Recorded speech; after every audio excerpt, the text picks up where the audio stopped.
पाकिस्तान में आपका स्वागत है। इस वक्त आपके साथ मैं हूं अभिनव। अभी शुरुआत 7 बजे की 4 बड़ी खबरों के साथ। पहली बड़ी खबर, मुख्यमंत्री अशोक गहलोत ने बढ़ते कोरोना पर लगाम कसने के लिए सभी लोगों को वैक्सीन लगाने पर जोर दिया है। उन्होंने कहा कि मैं माननीय प्रधानमंत्री और केंद्र सरकार से अपील करता हूं कि आयु सीमा हटाकर सभी को वैक्सीनेशन की अनुमति दी जाए। दूसरी बड़ी खबर, पिछले 4 दिन से सहाड़ा सीट पर दावेदारी के चल रहे घमासान का पटाक्षेप हो गया। निर्दलीय चुनाव लड़ने का ऐलान करने वाले लादू लाल पितलिया ने बीजेपी में वापसी कर ली है। अब वो बीजेपी के लिए प्रचार करेंगे। उनके फैसले से कांग्रेस के हाथ आया मुद्दा फिसल गया। तीसरी बड़ी खबर, दौसा में 75 साल का मूक बधिर बुजुर्ग शंभू शर्मा दबंगों के षड्यंत्र का शिकार हो गए। भूमाफियाओं ने अफसरों से गठजोड़ कर उनकी बेशकीमती जमीन को हथिया लिया। उन्हें न्याय दिलाने के लिए ब्राह्मण समाज प्रदर्शन कर रहा है। नेताओं ने भी शंभू शर्मा के लिए इंसाफ की मांग की है। चौथी बड़ी खबर, जयपुर के कानोता इलाके में प्रेमी युगल ने खुदकुशी कर ली। दोनों ने ट्रेन के आगे कूदकर जान दी। गोनेर रोड के दांतली फाटक पर दोनों ने सुसाइड किया। युवती के हाथ में बंधे ब्रेसलेट में लिखे नाम से उसकी पहचान की गई।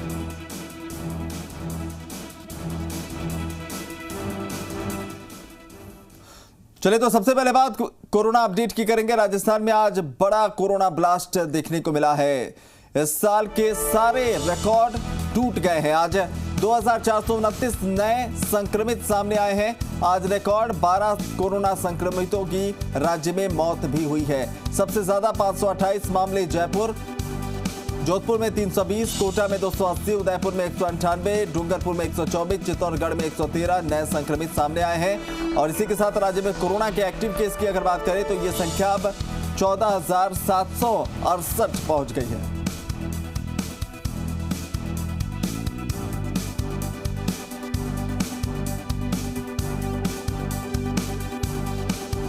तो आज 12 लोगों की जान प्रदेश में गई है और लंबे समय के बाद अब इस तरह की स्थितियां एक बार फिर से बिगड़ रही हैं, क्योंकि पिछले साल अलग स्थिति थी और माना जा रहा था कि अब कोरोना संक्रमितों की संख्या में कमी आएगी, लेकिन ऐसा होता दिख नहीं रहा। आशुतोष हमारे सहयोगी इस वक्त लाइव जुड़ रहे हैं, उनका रुख करेंगे। आशुतोष, हमने वो वक्त भी देखा है जब 700 750 की संख्या में भी संक्रमित सामने आए थे एक दिन में, राजधानी की बात करें तो। अब एक बार फिर उसी रास्ते पर चलते दिख रहे हैं और जिस तरह से हर दिन नया रिकॉर्ड बन रहा है इस साल की अगर बात करें, वाकई चिंतनीय स्थिति है। और यही वजह है कि हर दिन जो है मुख्यमंत्री जो है समीक्षा बैठक के जरिए पल पल की घटनाओं पर नजर बनाए हुए। देखिए, जाहिर है चिंता की बड़ी बात है, क्योंकि आप इस साल के जनवरी, फरवरी और मार्च पे अगर निगाह डाल के देखते हैं आंकड़ों पे, तो महज 10, 20, 50 या 60 या 70 तक मामले देखने को मिले। लेकिन बहुत कम दिनों के अंदर इतनी बड़ी संख्या में नए रिकॉर्ड बनना, चाहे राजधानी की बात करें, संपूर्ण राजस्थान की बात करें, उदयपुर की बात कर लें, कोटा की बात कर लें, अजमेर की बात कर लें, डूंगरपुर की बात कर लें, ये वो जिले हैं जहाँ पे सबसे ज़्यादा जो हालात हैं वो ख़राब होते हुए दिखाई दे रहे हैं। बहुत कम समय में तेज़ी के साथ संक्रमण फैल रहा है। ये राज्य सरकार के सामने और स्वास्थ्य विभाग की जो तमाम सरकारी मशीनरी, उनके सामने सबसे बड़ा चुनौतीपूर्ण आने वाले दिनों में वक्त रहने वाला है कि कम दिनों के अंदर ज़्यादा संक्रमण फैल रहा है। यानी कि संक्रमण का फैलाव इस दूसरी लहर में बहुत तेज़ी से देखने को मिल रहा है। आंशिक राहत के तौर पे मेडिकल एक्सपर्ट्स ये ज़रूर कह रहे हैं कि जो मोर्टेलिटी है यानी मृत्यु दर है वो कम होती हुई दिखाई दे सकती है। लेकिन आज के आंकड़ों की बात करें, पिछले 24 घंटों में 12 मौत राज्य में दर्ज की गई हैं कोरोना संक्रमितों की। ये गंभीर बात है और अलार्मिंग सिचुएशन राजधानी जयपुर के लिए कि यहाँ पे रिकॉर्ड बनते हुए नजर आ रहे हैं। जो हालात पिछले साल नवंबर में जाके हुए थे वो यहाँ अप्रैल की शुरुआत में हो चुके हैं। तो समझा जा सकता है कि जयपुर में किस तरीके से संक्रमण फैल रहा है। उदयपुर की बात करें, कमोवेश ऐसे ही हालात हैं। जोधपुर की बात करें, ऐसे ही हालात हैं।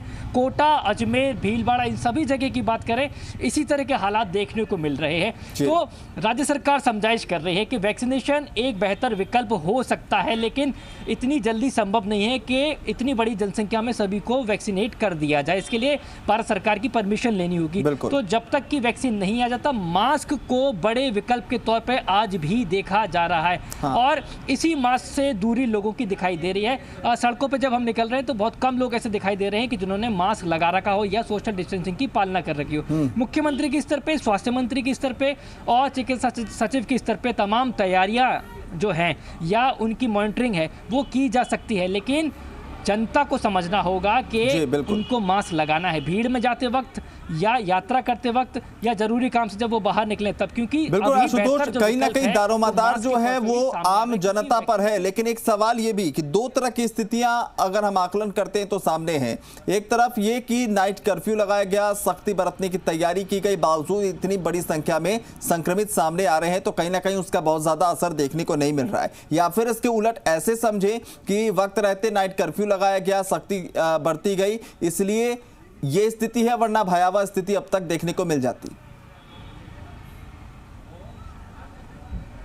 देखिए, हिंदी में कहावत है कि बचाव ही सबसे बड़ा इलाज होता है। कोरोना के साथ भी ठीक वैसी ही स्थिति देखने को मिल रही है। राज्य सरकार की जो अपने स्तर पर तैयारियां हैं कोरोना को लेके, और जिस तरह के हमारे अनुभव जो पिछले साल कोरोना के दौरान रहे हैं, उनसे बहुत बड़ा सबक सीखा है। क्या हम कर सकते हैं, क्या हम नहीं कर सकते, कितना हम कर सकते हैं, कितने क्षेत्र विशेष में कर सकते हैं, इन तमाम चीज़ों को लेके एक SOP जारी की गई है, जो राजस्थान को हित में रखते हुए की गई, क्योंकि स्पष्ट शब्दों में कहा गया है कि राजस्थान के लिए, राजस्थान के वासियों के लिए लॉकडाउन विकल्प नहीं हो सकता है। तो इसलिए आंशिक लॉकडाउन जैसी स्थिति जो है, चाहे वो छोटी कक्षाएं जो 1 से 9वीं तक उनकी क्लासेस बंद की गई हैं, जिम की बात की जाए, होटल्स की बात की जाए, इन पे एक अंकुश लगाया गया है। ये बहुत सारे ऐसे विकल्प हैं जिनको एक सख्ती के साथ में पेश आया जा रहा है। लेकिन पुलिस का डंडा जब चलता है तो जनता के मन में एक आक्रोश बैठ जाता है, और इसीलिए अपनी सामाजिक सरोकारता निभाते हुए ये जनता से अपील करते हैं जी राजस्थान न्यूज़ के माध्यम से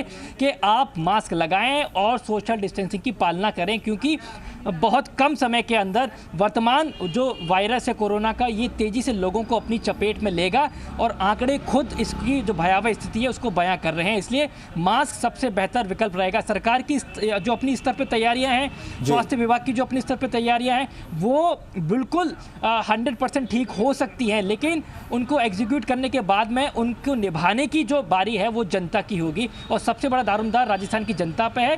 पिछली मर्तबा राजस्थान की जनता ने अपनी जिम्मेदारी का परिचय दिया था, और कोरोना संक्रमण की जो बड़ी चेन थी उसको तोड़ा गया था। ठीक उसी तरह का परिचय राजस्थान की जनता को एक बार फिर से देना होगा। आशुतोष, सवाल ये भी है कि इसके पहले जो लगातार बैठकें हुई हैं अधिकारियों की मुख्यमंत्री के साथ, उसमें कॉन्ट्रैक्ट ट्रेसिंग को लेकर, माइक्रो कंटेनमेंट जोन बनाने को लेकर, इन तमाम चीज़ों पर खास तौर पर मुख्यमंत्री की तरफ से फोकस्ड रहने की बात कही गई थी। और तैयारियों का चूंकि आपने जिक्र किया, तो अस्पतालों में जो पहले बेड रिजर्व किए गए थे उसको लेकर, कॉन्ट्रैक्ट ट्रेसिंग को लेकर, इस दिशा में किस तरह से काम चल रहा है? देखिए, RUHS जो कि जयपुर में अभी वर्तमान में डेडिकेटेड कोविड हॉस्पिटल है राज्य सरकार का, तकरीबन 1200 बेड्स वहाँ पे मौजूद हैं, 200 से अधिक बेड्स पे ICU की सुविधा है। तो इंफ्रास्ट्रक्चर जो है वो वर्तमान में तो बहुत मजबूत नजर आ रहा है पूरे जयपुर का। दूसरी बड़ी बात, अन्य जो सरकारी अस्पताल हैं, जो प्राइवेट हॉस्पिटल्स हैं, उनकी आज विजिट की गई है सिद्धार्थ महाजन की तरफ से, जो कि चिकित्सा सचिव हैं यहाँ के। यानी कि अगर मरीजों की संख्या बढ़ती है तो किस तरह की व्यवस्थाएं होंगी। हम अपने संसाधनों के तौर पर पूरी तरीके से मजबूत दिखाई पड़ रहे हैं, लेकिन एक तो बहुत अच्छी मॉनिटरिंग हो, क्योंकि पिछली बार हम सीख सकेंगे कहाँ कमी खामी रह गई थी। दूसरी सबसे बड़ी बात, अगर ज़्यादा संख्या में लोग संक्रमित हो गए तो ज़्यादा अस्पतालों की ज़रूरत पड़ेगी, ज़्यादा मैन पावर की ज़रूरत पड़ेगी। इसको लेकर स्वास्थ्य विभाग मजबूत तैयारी कर चुका है। और जहाँ तक दूसरी बड़ी बात यह है कि लोगों को किस तरीके से प्रेरित किया जाएगा, अब दोबारा से स्क्रीनिंग का काम शुरू हो गया है तेज़ गति के साथ में। जिस क्षेत्र विशेष में 5 से ज़्यादा संक्रमित पाए जा रहे हैं, वहाँ उसको मिनी कंटेनमेंट जोन घोषित किया जा रहा है, और वहाँ पे उसी तरह की प्रोटोकॉल का पालना किया जा रहा है जैसे पूर्व में किया जाता था। ये तमाम तैयारियां स्वास्थ्य विभाग अपने एक सवाल आशुतोष और जानना चाहेंगे, जिस तरह की स्थितियां बन रही हैं और जो आंकड़े हम लगातार दिखा रहे हैं, तो कई लोग बार बार ये पूछ रहे हैं कि क्या लॉकडाउन लगेगा, नहीं लगेगा। जैसा आपने कहा कि लॉकडाउन नहीं लगने वाला है, और इसका स्पष्ट तौर पर जो है इसको लेकर बयान मुख्यमंत्री दे चुके हैं। लेकिन अगर स्थितियां किसी खास जिले में बिगड़ती हैं तो क्या सीमाओं को सील करने जैसे कदम भी उठाए जा सकते हैं?